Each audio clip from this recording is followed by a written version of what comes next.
आपली गाडी घेऊन चालली तर नो पार्किंगला लावली होती. असला राग येतो ना अशा लोकांचा. नॉर्मल लोक आहेत आपल्यासारखे, त्यांची पद्धतशीर लुटमार चालू आहे. आणि अरे का तू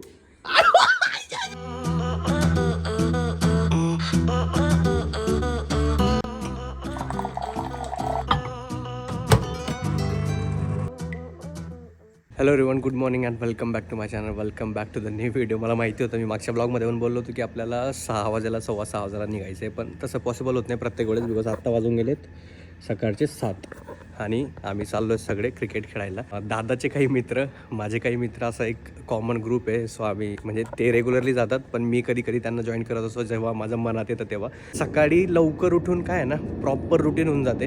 ब्लॉग पण स्टार्ट होऊन जातो, आपली फिजिकल ॲक्टिव्हिटी पण होऊन जाते आणि दिवसाची सुरुवात पण एकदम चांगली होऊन जाते. चला, जसं टाईमपास न करता सगळे येऊन गेलेत बाकीचे लोक तिथं, आपण इथून निघूयात, तिथं पोचूयात आणि तिथून मग त्यांना जॉईन करून पुढे जाऊयात. ठीक आहे. क्रिकेट प्रेम आहे आणि क्रिकेट रिलेटेडच गोष्ट मी मागच्या ब्लॉगमध्ये सांगणार होतो, पण ह्या ब्लॉगमध्ये सांगून देतो की पुण्यात मॅच आहे India versus England, I think T20ची 31 तारखेला 31ला ह्याच महिन्याचा एंडिंगला. सो आपण ती बघायला पण जाणार आहे. तिकीट वगैरे सगळे बुक झाले, तिथं पण खूप जास्त मजा येणार आहे. Super excited. तिथलं आपण नंतर बघूयात. आधी आपलं जे बेसिक क्रिकेट आहे, गली क्रिकेट आहे मित्रांसोबतचं, ते जाऊन खेळून येऊयात. ठीक आहे, लेट्स गो.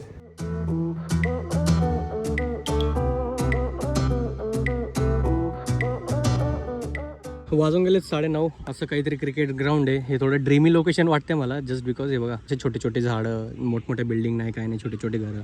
इथं ग्राउंड आहे, तो छोटा रस्ता असं जातो आहे. इथं महादेवांचं मंदिर आहे. सकाळी आरती पण एकदम एक नंबर चालू होती. आणि इकडं बघा, याच्यासाठी मी इकडं आलो होतो व्हिडिओ शूट करायला. हा एक तर नदी वाटते, पण त्याला नाला करून टाकला. एकदम काळं पाणी. इंडस्ट्रीजचं सगळं, मोठमोठ्या कंपनीचं मे बी पाणी इथं येत असेल, किंवा लोकांचं रेग्युलर यूजचं जे पाणी ते इथं येत असेल. पण असं काहीतरी एकदम बेस्ट लोकेशन आहे क्रिकेट खेळण्यासाठी. इथं जर आले, सुसू वगैरे तुम्ही इथं करू शकतात आणि इथं तुम्ही क्रिकेट खेळू शकतात. आणि एकच मॅच झाली आमची, पहिली मॅच जिंकलो आम्ही. असं परफॉर्मन्सबद्दल बोलायचं असलं तर बॅटिंगमध्ये 2 बॉल खेळले. पहिल्या बॉलमध्ये 1 रन काढलं आणि दुसऱ्या बॉलमध्ये डायरेक्ट बॉल्ड झालो. अगदी यॉर्कर एवढा परफेक्ट होता ना, डायरेक्ट स्टंपमध्येच गेला. त्यात माझी पण काही चूक नव्हती, मी केला प्रयत्न. पण माझं आयुष्याची क्रिकेट करिअरमधली, गली क्रिकेट असू द्या, ऑफिसचं क्रिकेट असू द्या, किंवा आपलं टर्फमधलं क्रिकेट असू द्या, किंवा जेवढं क्रिकेट आपण खेळलं आहे, one of the best catch किंवा बेस्ट कॅच म्हणा तुम्ही, आज मी पकडली ती. जे इतकी बेस्ट होती ना, मला स्वतःला विश्वास होत नव्हता, पण मला माहिती होतं मी कसं तरी कॅच करून घेईल.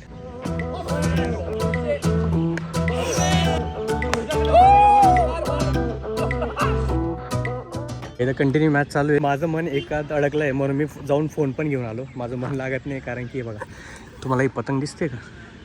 मी इथं व्हिडिओ शूट करत होतो आणि दुसरा बॉल माझ्या हातात आला.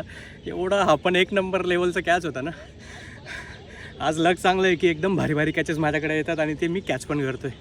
मोबाईल ठेवतो, परत चालू झालं आहे. आणि इथे एअरपोर्ट एवढं जवळ आहे ना, बघा, हेलिकॉप्टर, एरोप्लेन एकदम जवळून जातात.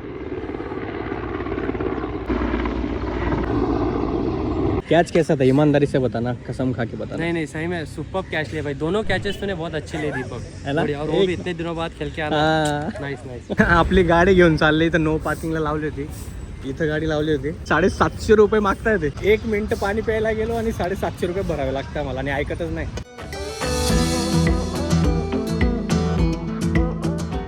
1 मिनिट किती महागात पडू शकतो ना, ते आज समजलं. 736 रुपये घेतले, त्यात 500 रुपये चलान, 200 रुपये टोविंग फी पण लावली. म्हणजे काय लुटमार चालू आहे. त्याचा GST पण लावलाय. वा शाबास, एवढा टॅक्स घेऊन इथं पण GST घ्या. 736 रुपयाचं मी पावती फाडली. मगाच इन्सिडेंट बघितलं तुम्ही, गाडीवरचं जे टोईंग करायला आलेले. मला असला राग येतो ना अशा लोकांचा. मला फाईन भरायचा काहीच प्रॉब्लेम नव्हता. 500 रुपयाची जेन्युइन फाईन येते, द्यायला काही प्रॉब्लेम नव्हता. प्रॉब्लेम कुठं झाला, मी उतरलो क्रिकेट खेळून आल्यानंतर, खूप जास्त पाण्याची ताण लागली. ते पाणी प्यायलाच गेलो, ग्लास पण माझ्या हातात होता आणि तेवढे ते लोक मागून आले.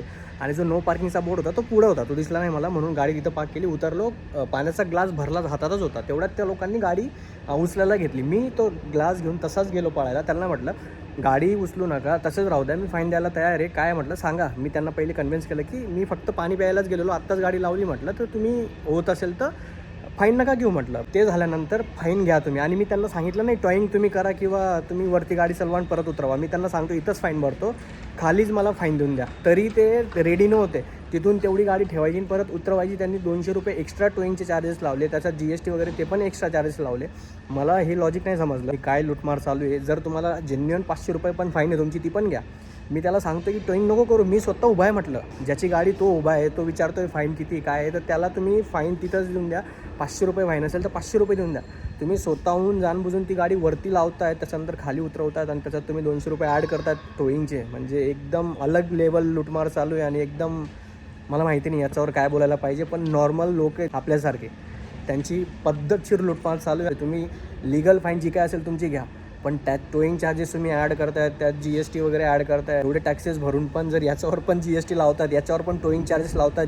आणि मी स्वतः तिथं उभा आहे, जो गाडीचा ओनर आहे तो तिथं स्वतः उभा आहे, तो विचारतोय किती फाईन आहे, तरी तुम्ही जबरदस्ती ती गाडी उचलून तुमच्या टेम्पोमध्ये ठेवताय आणि तिथल्या तिथं परत उतरवून त्याचेच फक्त एक्स्ट्रा 200 चार्जेस लावून देत आहेत. सो मला नाही माहिती, प्लीज कोणी जर अधिकारी बघत असेल किंवा तुमच्या ओळखीमध्ये असेल तर त्याला पोचवा.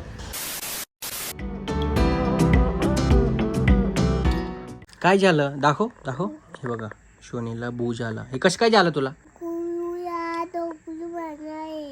गोलूला काय? गोलूचं नाव का बघ येते? गोलू बिचारा नाही आहे इथं.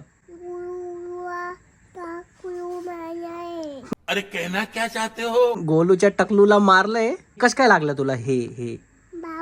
हा हा भाऊ कस काय झाला? झूठ पे झूठ, झूठ पे झूठ. शक्ल देखो कितनी भोली है. आता अंकल कुठून येऊन गेला? आधी गोलू, आता अंकल. हमारे यहाँ ऐसा ही होता है. ट्याव ट्याव केलं. ट्याव ट्याव असं असतं. अच्छा हे ट्याव ट्याव.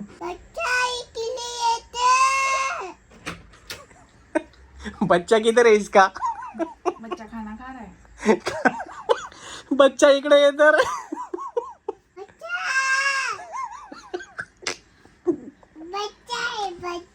काय करू? डोर ओपन करू? ओपन करू? हा जायचे कोणासोबत? तुम्ही बघितलं असेल देवपूजा वगैरे करून थोडं स्नोई सोबत खेळून तसाच झोपलो मी. आत्ता उठलोय मगाशी. मला लागली आता जोराची भूक, तर मी फ्रेश होतो, काहीतरी खाऊ आणि मग त्याच्यानंतर कंटिन्यू करूया. सगळे डारावडून झोपलेत आमच्या घरात. वाव, विकेंड असं असायला पाहिजे. क्रिकेट, थोडंसं एंटरटेनमेंट, म्हणजे की गाडीचा इन्सिडेंट झाला तो, आणि घरच्यांसोबत थोडा टाइम स्पेंड आणि मग आराम. माझं जेवण राहिलं होतं ते आता मी करतोय आणि वाजून गेले 5 वाजायला मी जेवतोय. वाजून गेले 6:30 आणि दोघे भाऊ ऑन ड्युटी आहेत. आता शोनी चल लवकर, चल चल चल चल. आम्हाला ते अनबॉक्स करायचं ते मी याच्यात युट्यूबवरने दाखवणार तुम्हाला. ते बघ. ओ बापरे,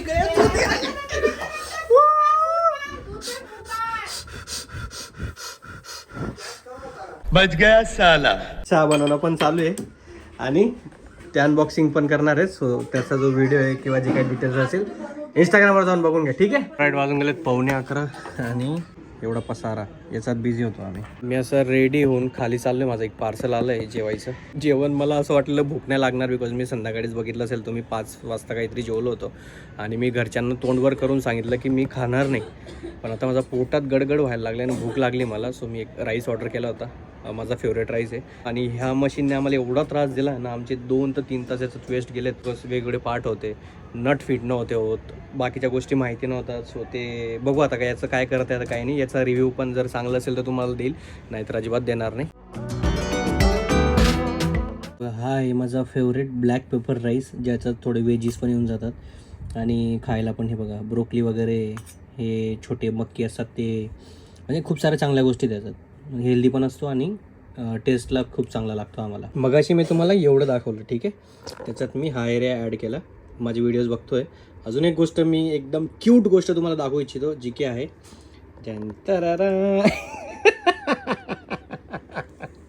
शनी शनी असे दाबे. हे वरती कसे होतं असे दाब. हां, जोरात जोरात जोरात. ती खूप जास्त प्रयत्न करते. तसं नाही बेटा, इकडे अंकल करतो, अंकल करतो. हे बघ, 1 2 दोघं करू, दोघं 1 2. आता तू कर, तू कर. इथं बेटा, इथं हे बघ, हा बॉल आहे ना, इथं दाब. हा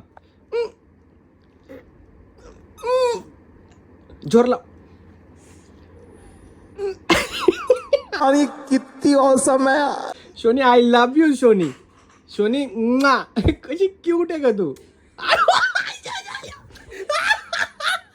शोनी इकडे इकडे. शोनी असं केलं यार तिने, लिटरली. कसं केलं तू अंकलला? कसं केलं?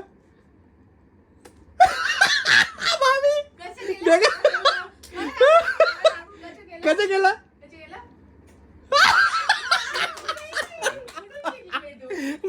कुठून शिकली पण एकदम शोनी. आय लव्ह यू शोनी. शोनी मा शोनी. कसं करते तू? अरे बेटा स्वतःची घेते. इथं बसली होती ती आणि हे चिप्स तिच्यासाठीच ठेवले होते. मस्त खाते आणि अंकलकडे अशी येत नाही का वहिनी? वहिनी अंकलकडे असं येणार नाही ती. पण हे सगळं दिसलं ना, अंकल दरवाजा ठोकून मध्ये आली आणि इथं बसली होती. चल बेटा इथं बस, इथं बस, इथं बस. काय खात होती तू? काय खात होती? चिप्स कुठे आहे? हे चिप्स आहे. आणि अंकल कुठे आहे? अंकल अंकल आहे तो. अंकल आय लव्ह यू बोल. ओ Johnny I love you too Johnny. Johnny chips chips तुझ्यासाठी चिप्स.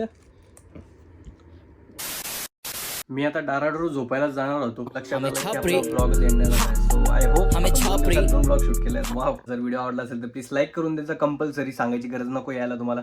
आणि नवीन असाल तर सबस्क्राईब करून द्या आणि कमेंट सोडून द्या. ठीक आहे. कारण की कमेंट करतात लाईक करतात ना, त्याच्याने काय होतं, तो आपला जो व्हिडिओ आहे तो खूप साऱ्या लोकांना सजेस्ट होतो. म्हणजे यूट्यूबचा अल्गोरिदम आहे, सो त्याच्या हिशोबाने ते काम करतं. प्लीज ते सगळ्यात तुमच्यासाठी फुकट आहे पण आपल्यासाठी ते फायदेशीर आहे. म्हणजे जास्त लोकांपर्यंत व्हिडिओ पोहोचतो. ठीक आहे. Thank you so much for that. आपण भेटूयात पुढच्या व्लॉगमध्ये. उद्याचा काही प्लॅन नाही आहे. जसा आजचा प्लॅन फिक्स होता क्रिकेट खेळायचा. जे काय होईल तुम्हाला ते उद्या आणि पुढच्या व्लॉगमध्ये समजेलच. सो येस भेटूया आपण पुढच्या व्लॉगमध्ये. Bye, good night, take care, Radhe Radhe आणि प्लीज स्वतःची काळजी घ्या.